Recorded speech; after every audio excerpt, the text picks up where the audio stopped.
Good day and welcome to JNN's Headline News. I'm Kimberly Wright. In the headlines at this time, Omar Best Collymore, the man wanted by the police in connection with the murder of his wife and a taxi driver, is now in police custody. Law enforcement officials have confirmed that Collymore was arrested by the police at a guest house in St. Elizabeth Wednesday night. It was also revealed that he was making plans to leave the island by boat. A taximan was killed along Sir Florizel Glasgow Highway, St. Andrew, on Wednesday night. JNN understands that 3 men boarded the taxi, robbed the driver, and slashed his throat. They then fled the scene. The Clarendon police recorded another murder on Wednesday. Reports are that loud explosions were heard on Paradise Street, Manchester Avenue in May Pen. Police were called, and on their arrival, a man was seen in the road. He was taken to hospital where he was pronounced dead. He has been identified as 21-year-old Dave McLean of Savannah Cross. He was out on bail on a murder charge.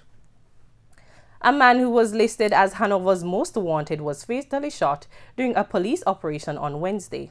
He is Davion Clark, otherwise called Balo, a resident of Cove Newtown, Hanover.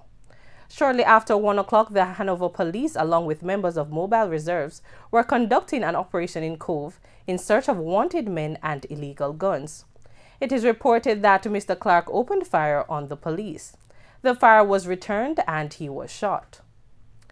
Attorney General Marlene Malahoo Fort addressed the possibility that Justice Brian Sykes might not be confirmed as Chief Justice if Prime Minister Andrew Holness is dissatisfied with his performance.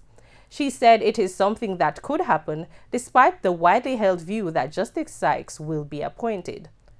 The controversy erupted following the suggestion by Mr. Holness that he expects results from the Chief Justice, which will determine his full appointment. In the meantime, retired President of the Court of Appeal, Justice Seymour Panton, has urged Prime Minister Andrew Holness to move with haste in confirming Justice Brian Sykes as Chief Justice. Mr. Panton contends that there is no need to leave open the possibility of a constitutional challenge to the acting appointment. Major Johanna Lewin is no longer the head of the Revenue Protection Division, RPD. Reports are that there was a disagreement regarding Major Lewin's contract with the Ministry of Finance. Her last day in office was on Tuesday. In international news, more than 100 pro-regime fighters were killed on Wednesday. This as the U.S.-led coalition fighting ISIS in Syria conducted air and artillery strikes against pro-regime forces. The strikes were carried out after forces allied with the Syrian president initiated an unprovoked attack against a well-established Syrian Democratic Forces headquarters, where coalition advisors were working with U.S.-backed Syrian fighters. And those are the stories in the headlines. Join us at 8 p.m. for more details in Frontline News. I'm Kimberly Wright. Pleasant viewing.